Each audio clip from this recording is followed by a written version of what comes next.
7वां अध्याय ज्ञान विज्ञान योग। अध्याय 7 का नाम ज्ञान विज्ञान योग है। इसमें भगवान कृष्ण अपने स्वरूप, अपनी शक्तियों और माया के रहस्य को समझाते हैं तथा बताते हैं कि केवल बौद्धिक ज्ञान नहीं, अनुभवगत भगवान साक्षात्कार ही पूर्णता है। ज्ञान और विज्ञान का भेद। कृष्ण अर्जुन से कहते हैं, मन को मुझ में आसक्त कर, मेरी शरण लेकर योग का अभ्यास करोगे तो मुझे समग्र रूप से जान सकोगे।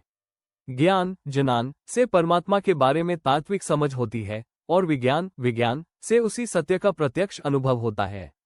भगवान घोषणा करते हैं कि इस दिव्य ज्ञान विज्ञान से बढ़कर अन्य कुछ जानने योग्य शेष नहीं रहता। भगवान की प्रकृतियां जड़ और चेतन। कृष्ण अपनी निम्न, अपरा और उच्च, परा प्रकृति का वर्णन करते हैं। निम्न प्रकृति है पृथ्वी, जल, अग्नि, वायु, आकाश, मन, बुद्धि, अहंकार, ये समस्त भौतिक जगत की जड़ शक्ति है। उच्च प्रकृति चेतन जीव शक्ति है, वही जीवन तत्व है जिससे जगत धारण होता है।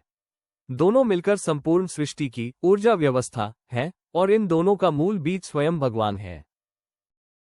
जगत में ईश्वर की व्यापकता। कृष्ण बताते हैं कि वे ही समस्त अस्तित्व के धागे में गुथे सूत्रधार हैं। जैसे माला में मणियां सूत्र पर टिकी रहती हैं, वैसे ही सब वस्तुएं उन पर आश्रित हैं। वे जल में रस, चंद्र सूर्य में प्रकाश, वेदों में ओम, आकाश में ध्वनि, मनुष्यों में पुरुषार्थ, पराक्रमी में पराक्रम, कुल मिलाकर सतरूप, चित शक्ति और आनंद के रूप में सर्वत्र व्याप्त है। ये ज्ञान साधक को बहिरंग जगत में भी ईश्वर दर्शन की दृष्टि देता है। माया और त्रिगुण बंधन। फिर वे समझाते हैं कि त्रिगुणात्मक प्रकृति सत्व, रज, तम से उत्पन्न माया के कारण जीव भगवान के वास्तविक स्वरूप को नहीं पहचानता।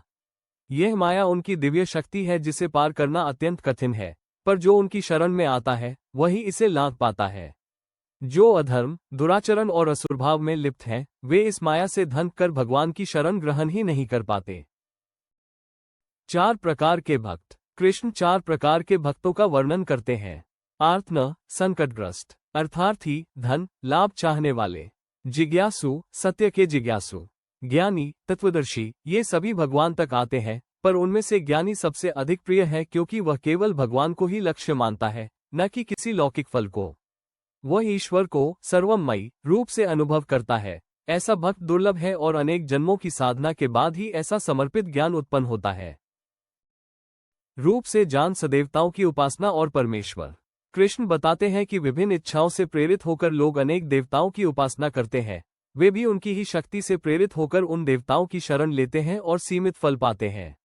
देवताओं से प्राप्त फल समयबद्ध और सीमित है, इसलिए उनके भक्त भी उन्हीं लोकों में जाकर पुनः मृत्यु बंधन में लौटते हैं, जबकि भगवान की अनन्य भक्ति करने वाला अंततः उन्हीं को प्राप्त होता है। इस प्रकार वे भक्ति को एकाग्र परमेश्वर उपासना की दिशा में मोड़ते हैं। कोगे ज्ञान जनान से परमात्मा के बारे में तात्विक। ईश्वर ज्ञान की दुर्लभता और निष्कर्ष।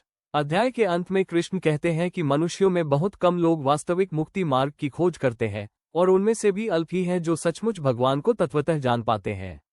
कारण ये है कि अविद्या और द्वैत भाव सभी को भ्रमित कर देता है। जन्म मृत्यु, सुख दुख, मान अपमान के द्वंद्वों से उलझा मन भगवान के अखंड, अव्यय, सर्वव्यापक स्वरूप को पहचान नहीं पाता।